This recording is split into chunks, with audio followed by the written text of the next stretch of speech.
आकाशवाणी है। कोविड-19 विशेष कार्यक्रम के अंतर्गत प्रस्तुत है कोरोना वायरस संक्रमण की वर्तमान स्थिति पर चर्चा, जिसे प्रस्तुत कर रहे हैं आकाशवाणी संवाददाता सिद्धार्थ सिंह। इस कार्यक्रम में आमंत्रित स्वास्थ्य विशेषज्ञ हैं डॉक्टर प्रसून चैटर्जी। नमस्कार श्रोताओं, आकाशवाणी के समाचार सेवा प्रभाग द्वारा कोरोना जागरूकता श्रृंखला के इस विशेष कार्यक्रम में आपका स्वागत है। आज के इस अंक के साथ मैं हूं सिद्धार्थ सिंह। और श्रोताओं, ये बात हर कसौटी पर खरी उतरती है कि हौसले भी किसी हकीम से कम नहीं होते, हर तकलीफ में ताकत की दवा देते हैं। जी हाँ, इस समय पूरा देश जब कोरोना महामारी की जंग से लड़ रहा है और हम सभी देशवासी अपनी हिम्मत, हौसले, जज्बे, सावधानियां और जागरूकता के सहारे इस जंग को लड़ रहे हैं। हमारे मन में इसे लेकर बहुत सारे सवाल रहते हैं। ऐसे में हमारी यही कोशिश रहती है कि हम कोरोना से जुड़ी हर एक जानकारी आप तक पहुंचाएं। कोरोना के इस दौर में आप अपने आसपास स्वच्छता बनाए रखिए, हाथ धोते रहिए, मास्क पहनिए, सोशल डिस्टेंसिंग बनाए रखिए और अपने मोबाइल फोन में आरोग्य सेतु ऐप डाउनलोड करिए। तभी हम कोरोना पर जीत हासिल कर सकते हैं।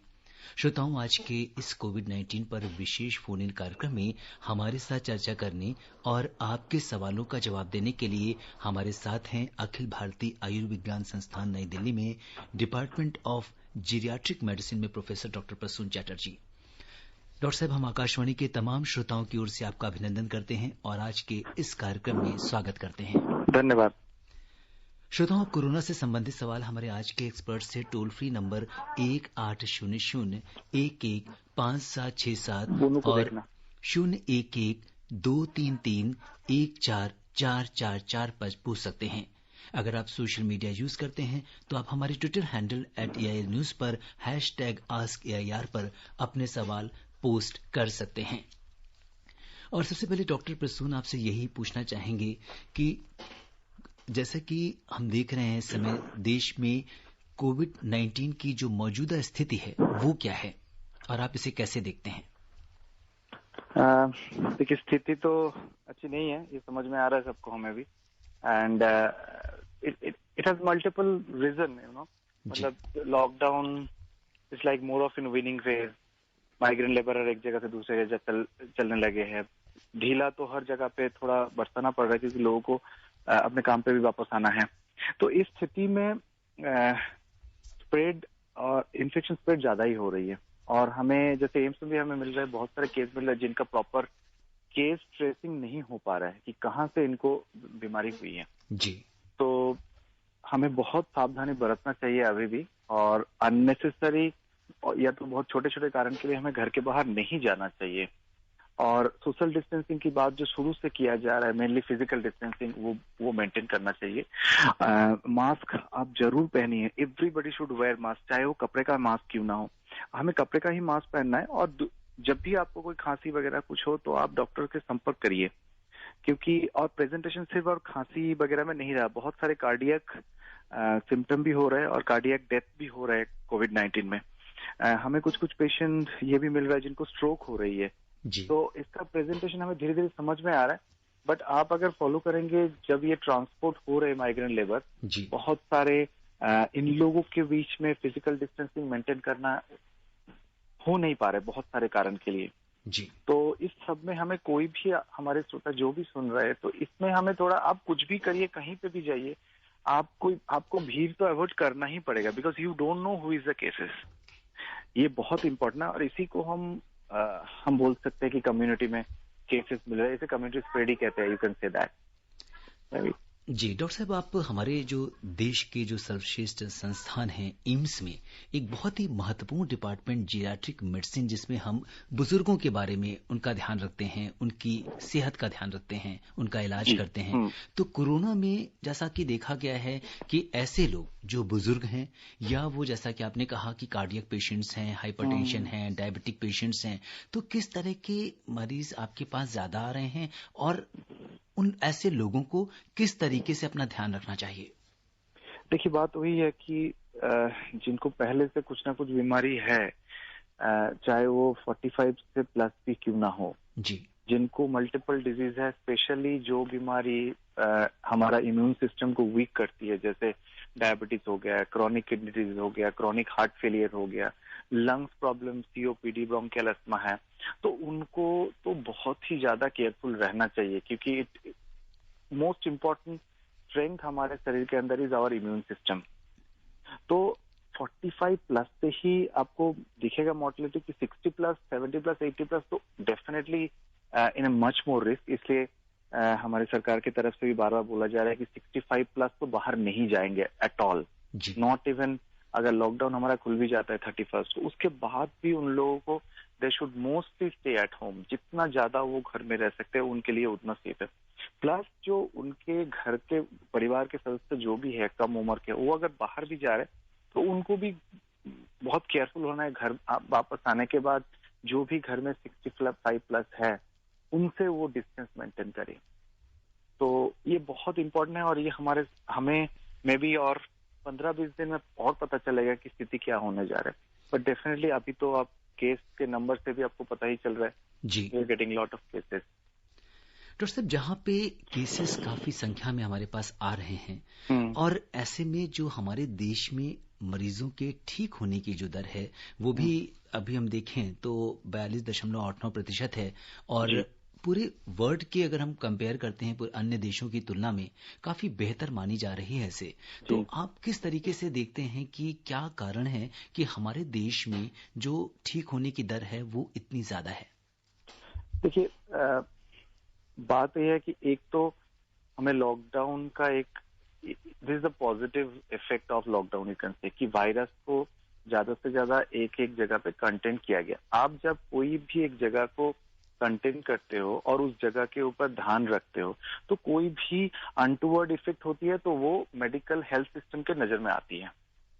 तो immediately you for any disease, corona बोल की चीज नहीं, कोई भी बीमारी, कोई भी डिजीज अगर वो अर्ली स्टेज में you diagnose, you come to the notice of health system, then definitely the chances of recovery is more. बाकी बहुत सारे कारण हो सकते हैं। ये अभी स्थिति में बोलना, जब तक हम प्रॉपर इसका एनालिसिस ना करें, बोलना बहुत मुश्किल है कि क्यों हमारे देश में few factors, positive factors are there. ये सब फ्यू प्लस हमारे कंपेयर टू डेवलप्ड नेशन, हमारे देश में आप अगर देखेंगे तो पॉपुलेशन का जो लाइफ एक्सपेक्टेंसी कंपेरेटिवली कम है। वहां पे 80 प्लस जिस लेवल पे हॉस्पिटलाइज हुआ है हमारे, क्योंकि हमने अर्ली लॉकडाउन किया, तो वो भी एक पॉजिटिव चीजें हैं। और अगेन अगर मेरा इम्यून सिस्टम बेहतर है, अगर आई एम कंपेरेटिवली यंग, तो chances of recovery is definitely more than someone with 60 plus, 70 plus और 80 प्लस विद मल्टी मॉर्बिडिटी। जी, आपने जैसे इसमें जो एक एज फैक्टर की आपने बात की है डॉक्टर साहब, और आप इस तरह की चीजों को हैंडल करते रहे हैं एम्स में, तो ये जो स्टडी है, और अगर हम देखें कि लॉकडाउन 1, 2, 3 और 4 में जो हमारा रिकवरी रेट है वो हर लॉकडाउन के बाद बेहतर हुआ है। राइट। तो ये अपने आप में दर्शाता है, और सबसे बड़ी चीज ये है कि जैसे लॉकडाउन 4 के बाद भी अगर लॉकडाउन खुलता है या नहीं खुलता है, हमारी जिम्मेदारी, कुछ छूट हमें मिल रही है हर लॉकडाउन के बाद कहीं ना कहीं। तो ऐसे में हम नागरिकों की क्या जिम्मेदारी है कि हम उस छूट का किस तरीके से उसका हम पालन करें और हम सुरक्षित रहें? देखिए, मुझे लगता है कि लॉकडाउन के बाद हमारा रिस्पॉन्सिबिलिटी और बढ़ जाती है, क्योंकि नाउ आपको बाहर जाना है, अपना अपना काम भी करना है, और साथ में जो चीजों पे हम लोग स्ट्रेस दे रहे हैं उसको आपको फॉलो करना है। You have to go to your work but you have to maintain physical distance. आपको बाहर जाना है लेकिन आपको मास्क पहन के ही जाना है। आपको क्राउड से अवॉइड करना ही है। आपको in case you have cough और रेस्पिरेटरी सिम्टम और एनी इनफैक्ट एनी सिम्टम जो आपको लग रहा है is not normal, you must contact your doctor, क्योंकि प्रेजेंटेशन अभी कोविड-19 का सिर्फ और सिर्फ रेस्पिरेटरी नहीं रहा है। Presentation can be very very varied. तो हम कोई भी सिम्टम को नजरअंदाज नहीं कर सकते। हमारे पास बहुत सारे पेशेंट आ रहे हैं जिनको पहले कोई सस्पिशन नहीं था, बाद में बाई चांस टेस्टिंग भी अभी बहुत बड़ी है, यू अंडरस्टैंड। तो उससे भी हमें डायग्नोसिस पता चल रहा है, लोग जागरूक भी हुए, बट उससे भी ज्यादा फिर भी मैं कहूंगा कि हमें और सतर्क होना चाहिए। ऐसे नहीं कि लॉकडाउन खुल गया मतलब हमें पूरा आजादी मिल गया।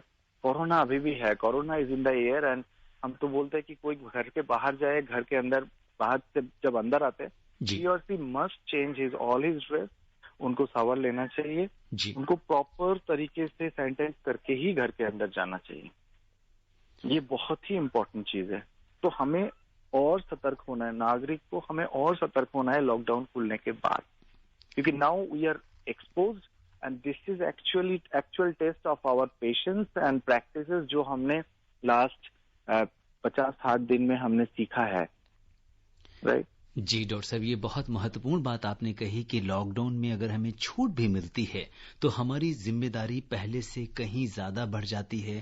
पहले हम घर में थे, अब हम आवश्यक कारणों से घर से बाहर निकल रहे हैं और धीरे धीरे हम देख रहे हैं कि फ्लाइट्स वगैरह भी शुरू हो गई हैं, रेल यात्रा भी शुरू हो गई है। तो अब जबकि हम एज अ रिस्पॉन्सिबल सिटीजन घर से बाहर निकलेंगे तो हम इन सब जो छोटी छोटी बातें, प्रिकॉशंस जो आपने बताई हैं, इनको अभी भी और आगे भी इस पूरी जंग में हमें इन प्रिकॉशंस को लेते रहना है। और कोरोना हमारे साथ अगर रहता है, जब तक इसकी कोई वैक्सीन या कोई डेफिनेट एक जो मेडिसिन है वो नहीं आ जाती, तब तक हमें इन सब प्रिकॉशंस के साथ रहना होगा।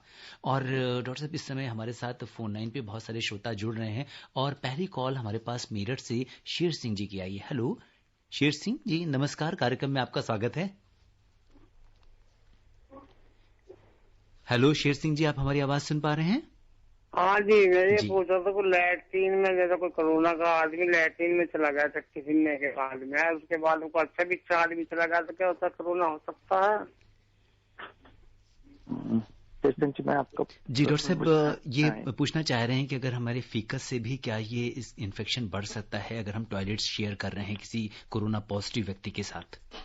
देखिए, टॉयलेट भी शेयर नहीं करना चाहिए, बट बहुत एकदम डेफिनेट एविडेंस है कि टॉयलेट से ट्रांसफर हुआ है ऐसे भी नहीं है। बट डेफिनेटली अगर आप उसको अवॉइड कर सकते हैं तो बेहतर है। और अगर आपको सिंगल टॉयलेट यूज भी करना है तो उसको पहले से प्रॉपर साफ करके फिर ही बैठिए। टॉयलेट में तो अगर हम साफ सुथरा रखें तो कोई प्रॉब्लम नहीं है, but in case it is there तो मेरे ख्याल से अवॉइड करना चाहिए इफ इट इज पॉसिबल। जी, बहुत महत्वपूर्ण बात आपने कही कि उसको शेयर नहीं करना है। और सब इसके साथ ही मास्क को लेके लोगों के अंदर बहुत सारे सवाल रहते हैं कि हम अगर से मास्क को बहुत ज्यादा देर तक यूज करते हैं तो हमें थोड़ी उसमें सफोकेशन होने लगती है, या हम कई बार सोशल मीडिया पे ये बातें भी चल रही हैं कि मास्क में हम वही कार्बन डाइऑक्साइड दोबारा से शरीर के अंदर ले लेते हैं जो हमारे लिए हार्मफुल हो रही है। बहुत सारे लोग सार्वजनिक स्थानों पर उसे कुछ देर बाद उतार देते हैं। तो कभी आपने लगाया और कभी आपने नहीं लगाया, तो इसके क्या परिणाम हो सकते हैं? नहीं, देखिए, कुछ एक चीज तो बहुत क्लियर समझना है। N95 मास्क जो आप मैक्सिमम देखते हो आजकल, जो एक्चुअली ज्यादा प्रोटेक्ट भी करता है कोरोना के अगेंस्ट में, but that is exclusively for doctor, police personal और जो क्लीनिंग कर रहा है उनके लिए होना चाहिए। It's not for all of us जो घर में है, थोड़ा बाहर जा रहे हैं और कहीं पे ऑफिस है। You need not to wear that one. आपको ब्रीदेबल मास्क वेयर करना है। प्रेफरेबली आप कपड़े का मास्क पहनिए, जो ट्रिपल लेयर कपड़े का मास्क में भी single layer, double layer, triple layer आता है जी। आप ट्रिपल लेयर मास्क पहनिए। बट अगर आप एकदम प्योर कॉटन का मास्क भी मार्केट में आ गया है, उसको आप यूज करते हैं, उसका कई सारे एडवांटेज है, क्योंकि आप दैट इज वॉशेबल, आप घर में आके वॉश कर सकते हो, दैट इज ब्रीदेबल, आप ब्रीथ कर सकते हो उसको। आपको वो घुटन सी भी उससे महसूस नहीं होगी जो कि आपका बाकी N95 मास्क, क्योंकि N95 मास्क को एयर टाइट किया जाता है। तो that is definitely difficult thing. But जैसे हेल्थ केयर, हम डॉक्टर है, हम शुरू से इसको यूज कर रहे हैं, हम अस्पताल में भी जा रहे हैं, तो we are now comparatively habituated with this.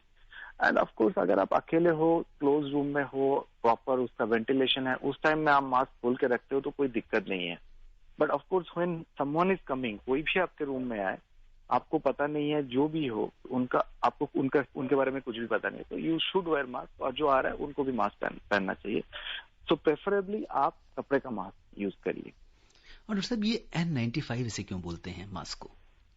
Pardon? N95 क्यों, ये जो टर्मिनोलॉजी है N95 टाइप का जो मास्क है, N95 इसमें क्या है? N95 मतलब देखिए, एक मोटा मोटा मैंने लेमैन टर्मिनोलॉजी में मैं समझाऊं तो 95% बैक्टीरिया को ये फिल्टर करती है। इवन जो वायरस बैक्टीरिया से भी छोटी होती है, तो कोरोना एक वायरस है, तो उसको भी ये फिल्टर करने में एक बहुत मतलब ऑलमोस्ट 90% तक ये इनका क्षमता है।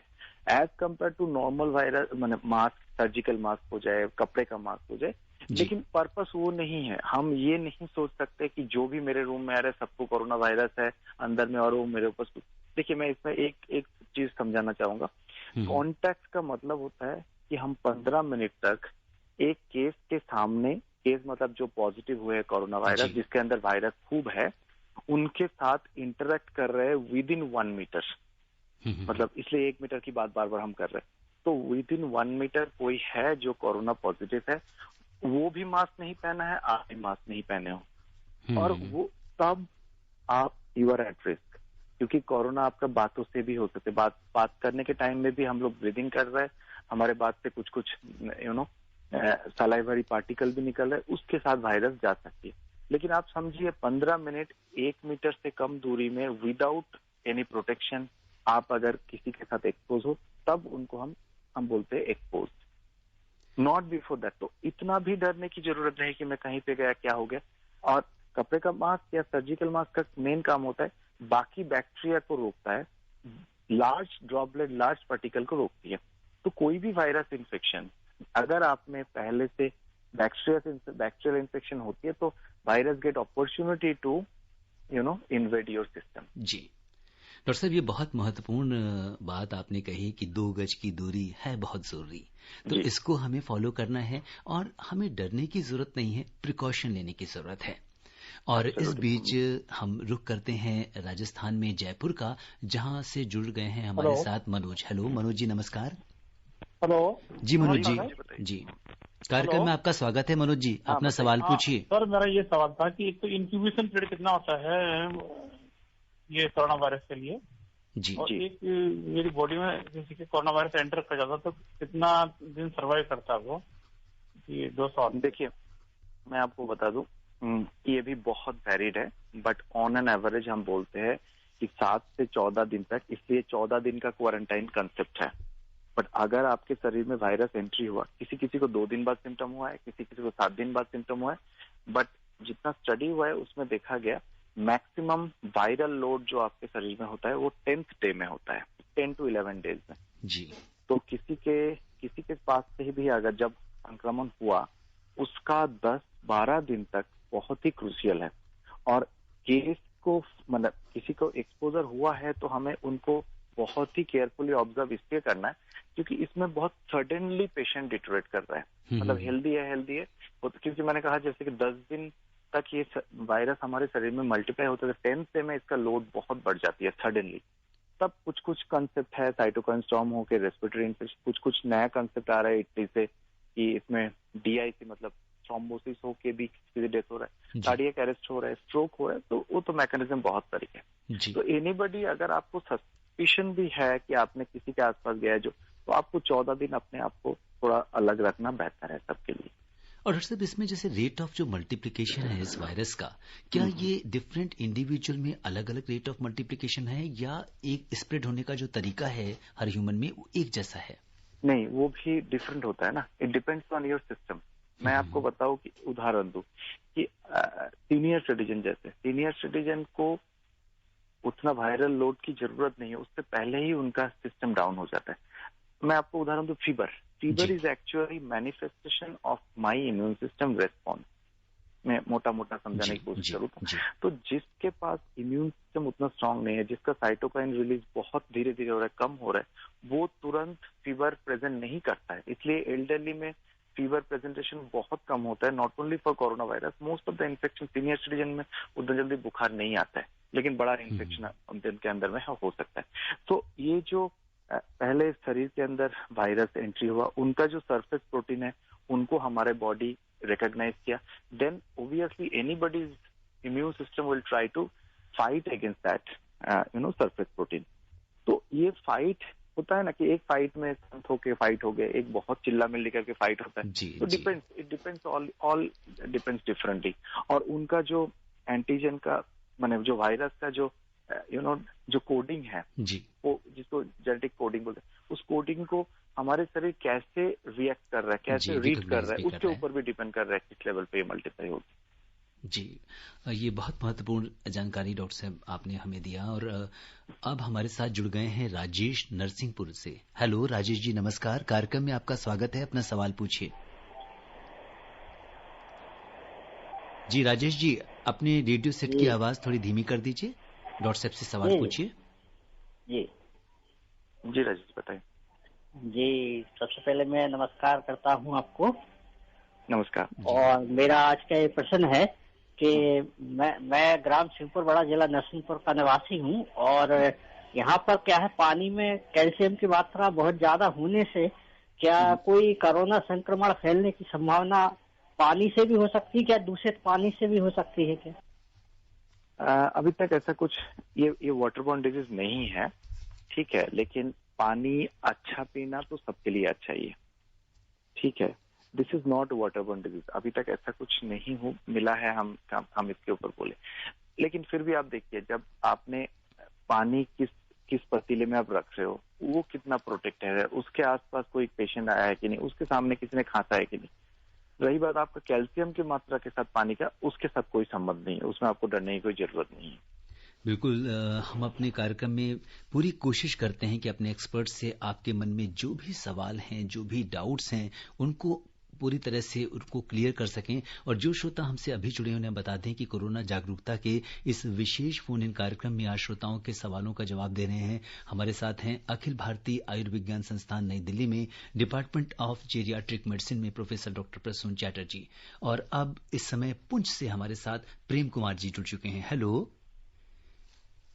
प्रेम जी, नमस्कार। कार्यक्रम में आपका स्वागत है। नमस्कार सिद्धांत जी और डॉक्टर साहब, दोनों आदमी का जी नमस्कार। मैं पूछ रहा हूँ कि मैं यहाँ सुरंगकोट पुंछ से बोल रहा हूँ, नई हाइड्रो प्रोजेक्ट से प्रिंस कुमार सिंह। जी जी जी, मैं पूछ रहा हूँ कि मैं यहाँ सब्जियाँ जो आती है बाहर से आती है, कितने को हाथ लगा रहता है सब्जी, क्या उससे भी कोरोना का डर है क्या?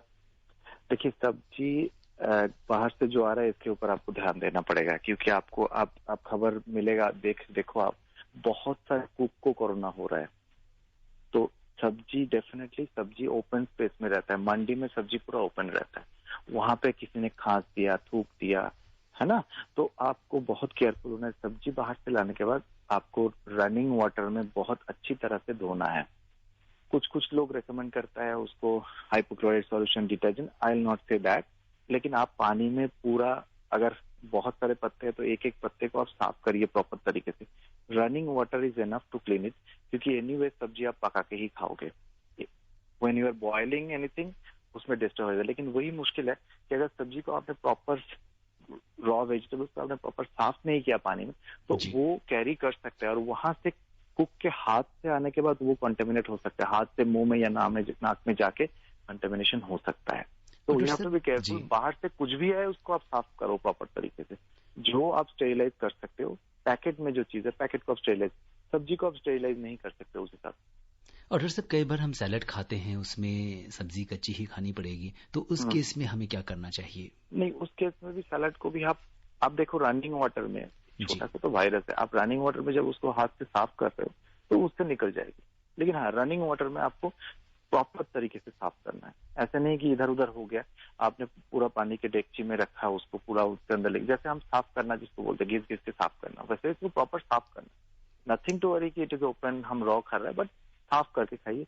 हाथ भी हमें पूरा प्रोसेस को देखना है ना जी, आपका कंटेमिनेशन कहीं से भी हो सकता है। Hand is a parking area, वहां पे तो रखा रहेगा, फिर हाथ जब मुंह में जाएगा, नाक में जाएगा, आंख में जाएगा, तब वहां से कंटेमिनेट होगी। जी, बहुत महत्वपूर्ण बात आपने बताई। और इस बीच हमारे साथ एक हमारे रेगुलर श्रोता हैं बड़ौद से, महेश शर्मा जी जुड़ चुके हैं। महेश जी नमस्कार, कार्यक्रम में आपका स्वागत है। हेलो, नमस्कार जी, महेश शर्मा बड़ौद से जी। नमस्कार महेश जी, बताइए। कोरोना से संक्रमित व्यक्ति की कैसे पहचान होगी जी? उसमें कोई लक्षण नहीं आते।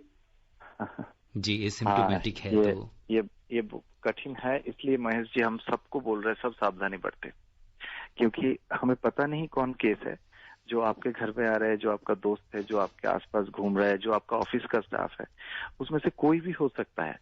तो इसलिए बेस्ट इज कि हम यूनिवर्सल प्रिकॉशन ले, माने सब लोग ही हम प्रिकॉशन ले रहे हैं। सब लोग ही मास्क पहन रहे हैं, सब लोग ही हाथ बार बार साफ कर रहे हैं, सब लोग ही 1 मीटर का डिस्टेंस मेंटेन कर रहे हैं। तो अभी तो तत्काल हमारे पास यही है ऑप्शन, क्योंकि हम पहचान नहीं पाते। बट हाँ, किसी को भी आपको लगे बुखार ज्यादा हो रहा है, खांसी ज्यादा हो रही है या कार्डियक सिम्टम कुछ हो रहा है, तो आप उनसे दूर रहिए और उनको डॉक्टर को दिखाइए। दूर रहना मतलब ये नहीं कि आप यहाँ से भगो, ऐसा नहीं है। उनको आप मदद करिए, उनको डॉक्टर को दिखाइए, बट डिस्टेंस मेंटेन करना। और डॉक्टर साहब, आज एक खबर थी, जो CCMB है, centre for cellular and molecular biology ने जो अपनी लैब्स में कोरोना मरीजों के नमूनों से कोरोना का एक स्टेबल कल्चर विकसित किया है। तो इससे हम कैसे मदद मिलेगी हमें इस कल्चर से? देखिए, आप वैक्सीन बनाने में, हाँ, कल्चर वैक्सीन बनाने में मैं उस विषय में नहीं आऊंगा, क्योंकि now we are much more advance. Vaccine जब चाइना से इस बैक्टीरिया का सरफेस प्रोटीन देख के कोडिंग बनाया गया, उस कोडिंग को देख के ही दुनिया भर में वैक्सीन बनना शुरू हो गया। आजकल वैक्सीन वैसे फॉर्मेट में नहीं होती है कि हमने वायरस लेंगे या बैक्टीरिया लेंगे, उनके अगेंस्ट में एंटीबॉडी क्रिएट करेंगे। वो टाइम कंज्यूमिंग होता है। कल्चर होने का बहुत सारे अदर बाकी फायदे भी है। ये कहाँ कहाँ इन्फेक्ट कर सकता है, कितना देर तक ये रुकती है, कौन सा कल्चर में ये ज्यादा ग्रो कर रहा है, ये हमें बाकी दिशा दिखाएंगे। इवन मेडिसिन निकलने में भी हेल्प करेगी। बट क्योंकि आपने वैक्सीन की बात उठाया, इससे मैं बता रहा हूँ, वैक्सीन पे वर्ल्ड वाइड जो काम हो रहा है उसमें क्या हो रहा है, हम सिग्नल को पहचान करके उसके अगेंस्ट में एक सिग्नल को हमारे शरीर के अंदर तक पहुंचा रहे हैं। हमारे शरीर खुद ब खुद वैक्सीन जनरेट करेगी। You got my point? It's not that कि हम रेडीमेड बना के एंटीबॉडी उनके शरीर में डाल रहे हैं, जो यूजुअल वैक्सीन का कंसेप्ट है। यहाँ पे मॉडर्ना बहुत आगे काम कर रहा है इस वन फॉर्म, जिसमें एमआरएनए मैसेंजर आरएनए हमारे शरीर में, मतलब शरीर के अंदर आपने इंजेक्ट किया, वो इंजेक्शन हमारे शरीर के जो सेल है उस सेल को ये रिकॉग्नाइज करा रहा है कि ये कोडिंग है, जिसके अगेंस्ट में एंटीबॉडी जो एंटीजन बन रहा है, वो एंटीजन कोरोना जैसे काम साइमुलेट करता है। तो हम एक्चुअल कोरोना हमारे शरीर में अंदर जाने से पहले ये जाके हमारे शरीर को सेंसिटाइज कर रहा है, देखो ये एंटीजन है, इसके अगेंस्ट में एंटीबॉडी तैयार करो। तो जब एक्चुअल वायरस जाएगा तो उस वायरस को मारा जाएगा। दिस इज द माने, और ये इस फॉर्मेट में हम बहुत जल्दी वैक्सीन मिलने का चांस है हमारे पास। जी, और डॉक्टर साहब, वैक्सीन के क्षेत्र में भारत एक बहुत बड़ा मार्केट शेयर है हमारे पास, विश्व में बहुत अग्रणी है इस क्षेत्र में। तो उम्मीद करते हैं कि बहुत जल्दी जो है हम इस क्षेत्र में सफलता पाएंगे। और डॉक्टर साहब, अब धीरे धीरे कार्यक्रम का समय जो है समाप्त हो रहा है। हम ये आपसे जानना चाहेंगे कि चलते चलते आप हमारे सुनने वालों को क्या टिप्स देना चाहेंगे? टिप्स मैं यही बोलूंगा कि लॉकडाउन के बाद हमारा रेस्पॉन्सिबिलिटी और बढ़ेगी।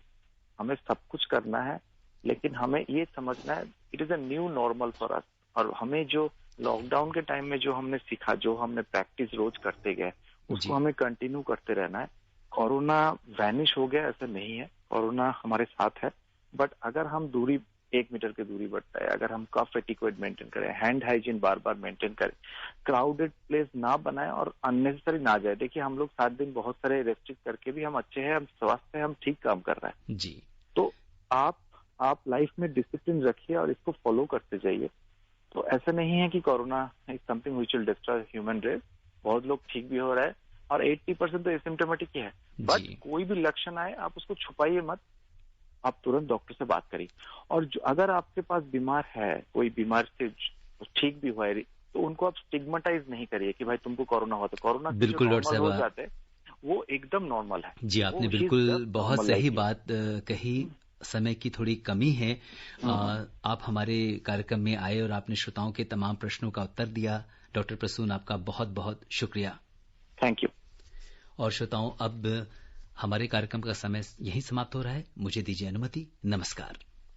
कोविड-19 विशेष कार्यक्रम के अंतर्गत अभी आप सुन रहे थे कोरोना वायरस संक्रमण की वर्तमान स्थिति पर चर्चा, जिसे प्रस्तुत कर रहे थे आकाशवाणी संवाददाता सिद्धार्थ सिंह। इस कार्यक्रम में आमंत्रित स्वास्थ्य विशेषज्ञ थे डॉक्टर प्रसून चैटर्जी। ये कार्यक्रम आकाशवाणी के समाचार सेवा प्रभाग द्वारा प्रस्तुत किया गया। इसे आप हमारे mobile app news on AIR पर भी सुन सकते हैं। इस कार्यक्रम के संबंध में अपनी प्रतिक्रिया आप हमें ईमेल कर सकते हैं। पता है airnsdtalks@gmail.com। ये कार्यक्रम फिर से सुनने के लिए लॉग ऑन करें हमारी वेबसाइट newsonair.com।